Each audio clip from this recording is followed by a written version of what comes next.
Hello students, अस्सलाम वालेकुम। आज के इस वीडियो में हम चैप्टर इनहेरिटेंस पढ़ने जा रहे हैं क्लास 10th के लिए। इस वीडियो में हम डिस्कस करेंगे introduction to genetics, chromosome and genes, structure of DNA.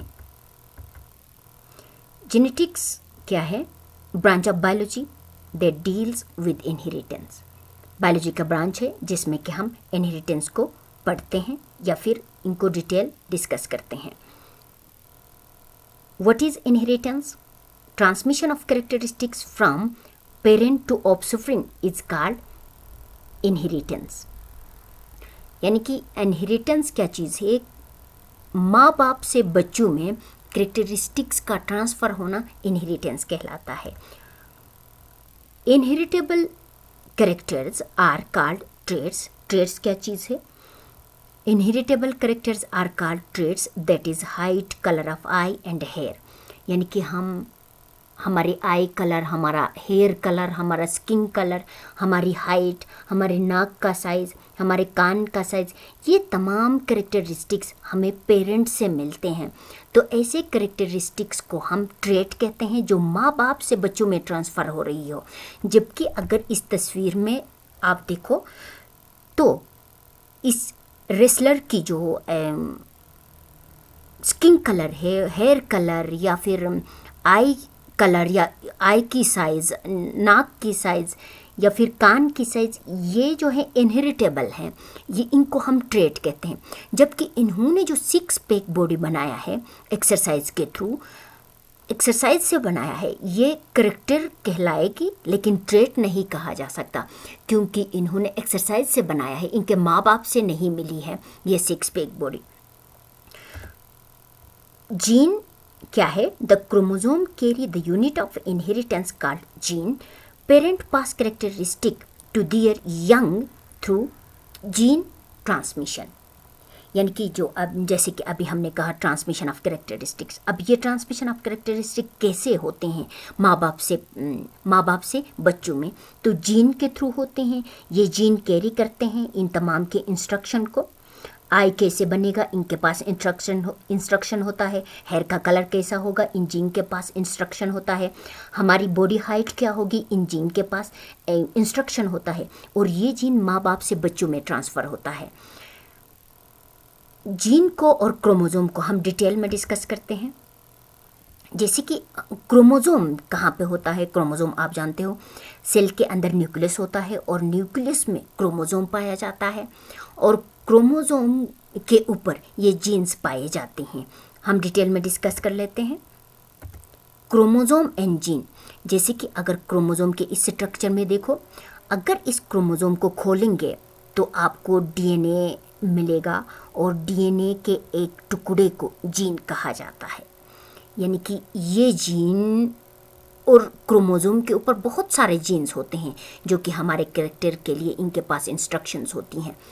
और ये कैरेक्टरिस्टिक्स माँ बाप से डायरेक्ट बच्चों में जब ट्रांसफ़र होते हैं तो वही माँ बाप वाली कैरेक्टर्स आ जाती हैं, या माँ की तरह होंगे या फिर अपने पापा की तरह नज़र आएंगे।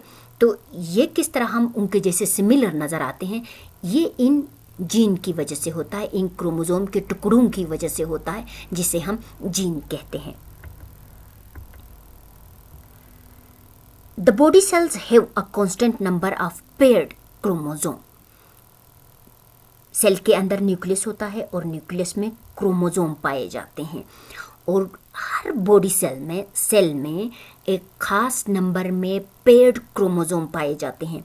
जैसे कि अगर ह्यूमन की बात करें तो 46 क्रोमोसोम है और अगर इनकी पेयरिंग करो तो 23 पेयर्ड क्रोमोसोम मिलेंगे। यानी कि ह्यूमन क्रोमोसोम के अंदर, ह्यूमन सेल के क्रोमोसोम के सेल में क्रोमोसोम की जो पेयरिंग होती है वो 23 पेयर ऑफ क्रोमोसोम पाए जाते हैं।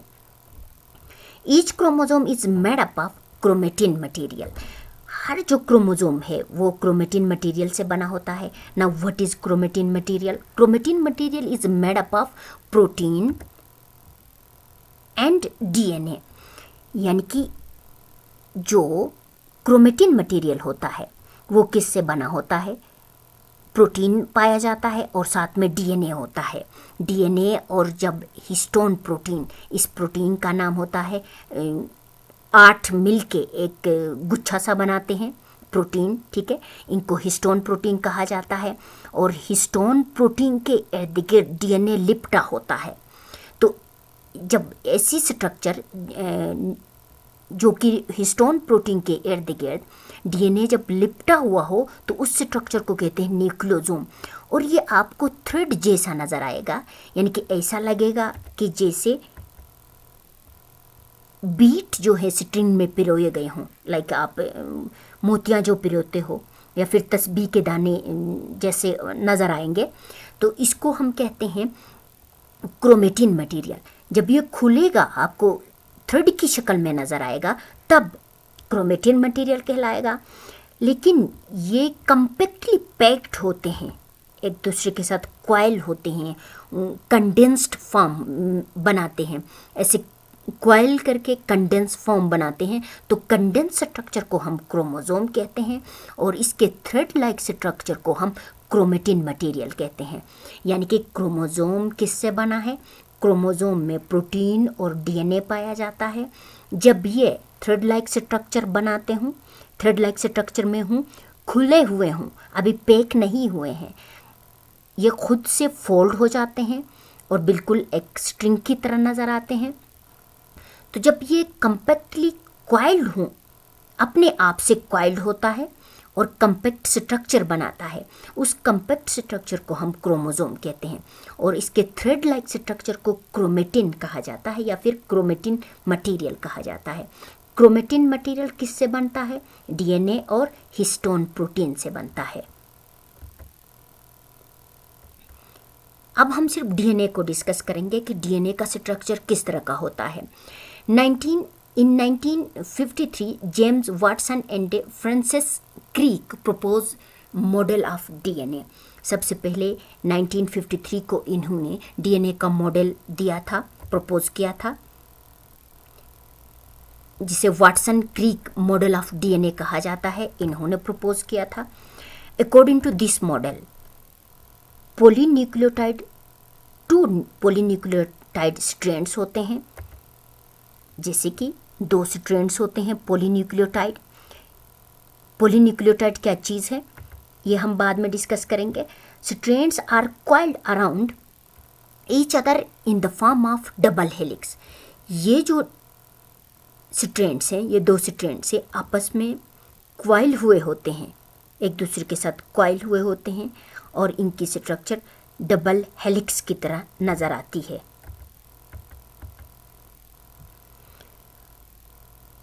पॉलीन्यूक्लियोटाइड में क्या क्या होता है? Phosphate sugar make backbone of the outside helix. Helix के आउटसाइड में जो बैकबोन बनता है, ठीक है, जो बैकबोन बनता है वो फॉस्फेट एंड शुगर मिलके बनाते हैं और हेलिक्स आर जॉइंट टुगेदर। और ये दोनों हेलिक्स आपस में जुड़े होते हैं थ्रू नाइट्रोजनस बेसिस।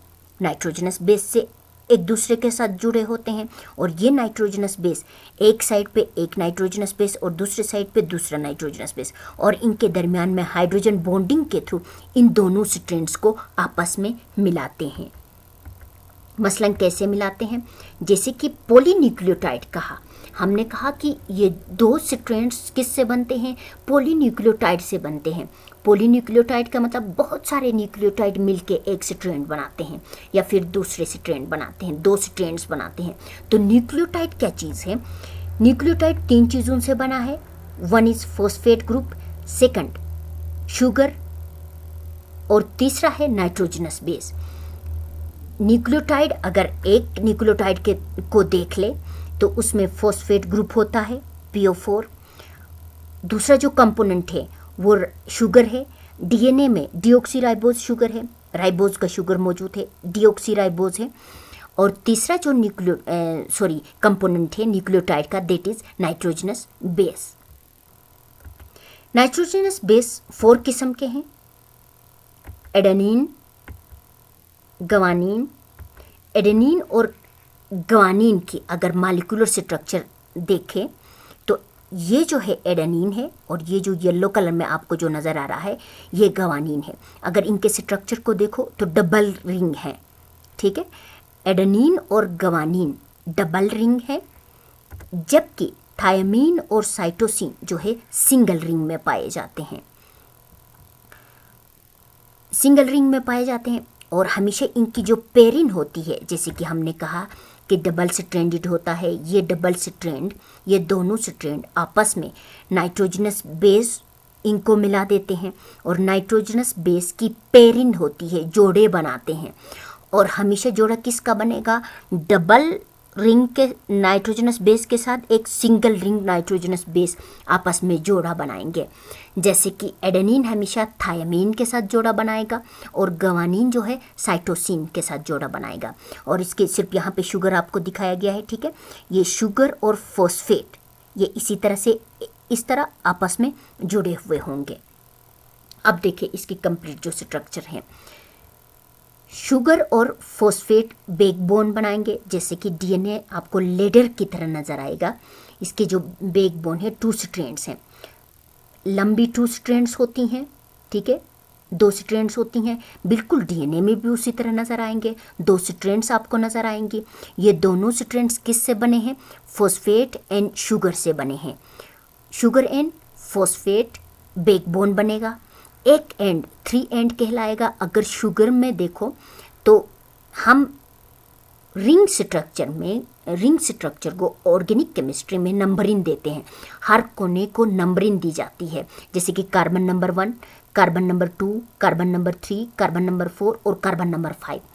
यानी कि फॉस्फेट जो है एक जो स्ट्रैंड बनेगा, लेडर का जो एक स्ट्रैंड बनेगा, उसमें पहला जो होगा स्ट्रैंड का पहला जो एंड होगा वो 5 मिलेगा, जबकि इसके अपोजिट में होगा 3 एंड कहलाएगा। ये दूसरा जो स्ट्रैंड होगा इसके अपोजिट में होगा, उसमें जो शुगर का जो कोना है या फिर कार्बन नंबर है वो 3 पहले होगा। इसी तरह 2 स्ट्रैंड्स बनाएंगे जिसमें शुगर और फॉस्फेट का बैकबोन बनेगा और इनको आपस में, इन 2 स्ट्रैंड्स को आपस में नाइट्रोजनस बेस जुड़े रखेंगे। और जैसे कि बताया था कि नाइट्रोजनस बेस की पेरिन होती है।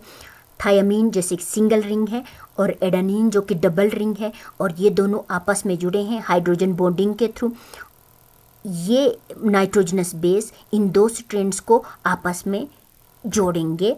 जैसे कि इसमें भी देखें एडेनिन और थायमीन स्ट्रैंड बनेगा, बिल्कुल उसी तरह जैसे कि लेडर में जो स्टेप्स होते हैं बिल्कुल उसी तरह आपको नज़र आएगा। एडेनिन और थायमीन हमेशा पेरिन होगी, साइटोसिन और ग्वानिन की हमेशा पेरिन होगी। और बिल्कुल इसी तरह डीएनए आपको एक लेडर की तरह नज़र आएगा जिसमें 2 स्ट्रैंड्स होंगे। और स्ट्रैंड किसका बनेगा? शुगर एंड फॉस्फेट बैकबोन नज़र आएगा। और दरमियान में जो स्टेयर्स आपको नज़र आएंगे, स्टेप्स जो नज़र आएंगे स्टेयर के, ये नाइट्रोजनस बेस के नज़र आएंगे। अब देखिए आपके बुक में जो स्ट्रक्चर है हेलिक्स स्ट्रक्चर है, बिल्कुल सीधे लेडर की तरह नहीं होता बल्कि एक ट्विस्ट आता है। हर 10 न्यूक्लियोटाइड के बाद एक ट्विस्ट आ जाता है और वो हेलिक्स की शक्ल में आपको नज़र आएगा, मुड़ा हुआ या फिर गोल जो स्टेयर्स होते हैं उनकी तरह नज़र आएगा। मॉलिक्यूलर स्ट्रक्चर में अगर देखें तो ये जो है फॉस्फेट, शुगर और ये दोनों नाइट्रोजनस बेस, थायमीन और एडेनिन की आपस में पेरिन होगी, ग्वानिन और साइटोसिन की। और दूसरा जो स्ट्रैंड है अगेन ये रिपीट होगा।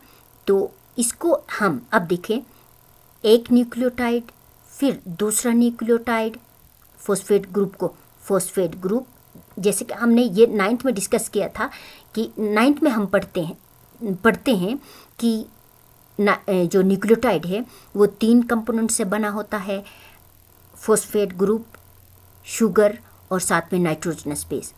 तो डीएनए जो है पॉलीन्यूक्लियोटाइड है, यानी कि बहुत सारे न्यूक्लियोटाइड मिल के डीएनए बनाते हैं। और पॉलीन्यूक्लियोटाइड अगर हम सिंगल न्यूक्लियोटाइड की बात करें तो मज़ीद ये 3 कंपोनेंट से बना है, phosphate, sugar and nitrogenous base. और केमिकल स्ट्रक्चर ये है। और आपको ये लेडर की तरह अब नज़र किस तरह आएगा ये आपको यहाँ पे दिखाया गया है। नेक्स्ट वीडियो में हम मज़ीद इसको पढ़ेंगे। आज हमने डीएनए के स्ट्रक्चर, जीन्स क्या चीज़ है और क्रोमोसोम क्या होते हैं, हमने इनके बारे में पढ़ा। नेक्स्ट वीडियो में इंशाल्लाह हम इससे आगे डिस्कस करेंगे। Hope you understand. अल्लाह हाफ़िज़।